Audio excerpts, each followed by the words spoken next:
So what's up guys, and welcome to a pretty special episode of Best Tech. I'm trying some new things with the camera and with the animation, so if you do enjoy it, be sure to let me know, and with that being said, let's get started. So we're going to kick things off with the HX Hoverboard, definitely on the higher end of the hoverboard spectrum. It's got some pretty impressive specifications and also a rather substantial build quality. I've been using this guy religiously for about 2 weeks now, and whilst it is a little bit worse for the wear, it's held up pretty remarkably. At its max speed, it's capable of a pretty nippy 15 km per hour, and with the pretty giant LG battery inside of it, first of all it's not going to explode, and second of all it can actually travel up to 20 km on one charge. A pretty interesting addition is the inclusion of Bluetooth 4.0 speakers on the base of the Segway.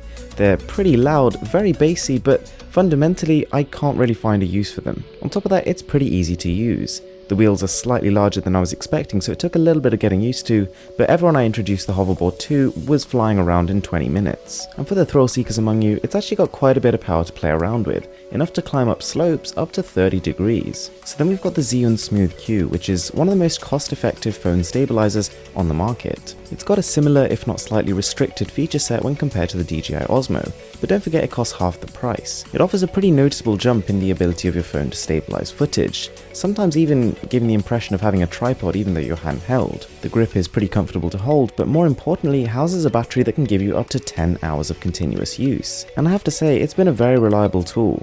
You can use a joystick to fine-tune your motion, you can adjust the size so you can fit just about any sized phone, and whilst side by side it isn't quite as good as the Osmo in terms of stabilization, I'd say in terms of bang for your buck, in terms of value for money, this does a better job. It's also packaged and presented to feel like a really high quality product. I enjoyed the unboxing experience. So then we've got the Samsung Galaxy S8 Plus smartphone, which to me right now is one of the best embodiments of luxury tech out there. The company's done an incredible job of combining all the latest tech into a package that looks and feels like a luxury item. It's a balance that's pretty hard to perfect, and a lot of companies fall by the wayside. Small touches like the way the front melts into the side, which melts into the back, and the way the front camera has this nice blue glow to it, generally make a lot of difference. Whilst you've probably heard about how the fingerprint scanner is a little bit difficult to reach, I have to say this is the phone for almost every type of user, for the photographer, the gamer, or the musician. So at number 4, we've got the rather interesting Hammo TV, a headphone designed to be used with your television. So as a result, the company's bundled in a rather nice looking stand, which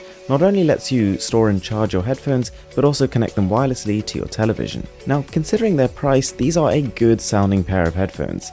They've got just about the right amount of detail and plenty of bass, a little bit more than you'd probably expect for traditional music listening earphones, just because that really helps when you're watching movies.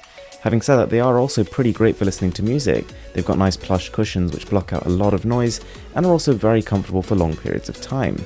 It's also got a pretty interesting battery life figure of 50 hours of usage. Being critical, these don't have quite the same level of punishing detail that the best headphones made for music would do, but they've managed to combine a lot of features into a well-built package that also looks nice, and that should be applauded. So then we've got the Plane by company Fluidstance, which at worst is an interesting idea. Its main purpose is to keep you active while you're working. The idea is that it just requires a tiny bit of effort from your leg muscles, the sort of control muscles that help to stabilize you, just to keep you upright, and that's enough to actually boost your productivity. It's meant to get more blood flowing around your body, as well as burn a few calories in the process. But I have to say, this is by far the most controversial item on the list. You pay nearly $200, and it's made entirely out of tires, and I kid you not, recycled plastic. But does it work? Well, I've been using this guy for about 2 to 3 months now, and whilst you can't say anything conclusively, I have to say it's an enjoyable experience to use. It makes you feel less groggy, puts a little bit of a spring in your stride, and whilst it definitely doesn't constitute a workout, it's just another way to keep a little bit more active during the day. So then we've got Knox, which is, I have to say, a pretty smart little lamp. It can produce a very wide array of reasonably bright but very deep colours, and also has a built-in speaker inside of it. Now, syncing those technologies with the application that comes with it means that it can essentially become your sleep moderator. The application uses your phone's sensors to know when you've fallen asleep and when's a good time to wake you up, and will use the combination of light and sound to do it in a way that makes you feel fresher during the day. It's also got a USB slot on the back, so it's a nice thing to have on the desk, and all in all is quite a nice well-built item. So guys, that was the video. I really hope you enjoyed it, and like I said, I'm trying out some new things here, some new animations, some new camera angles, so if you did enjoy it, be sure to leave a like on this video and let me know in the comments below. So with that being said, if you could subscribe and turn on notifications, that would mean the world to me. I'm Mrwhosetheboss, and I'm signing out. Ooh.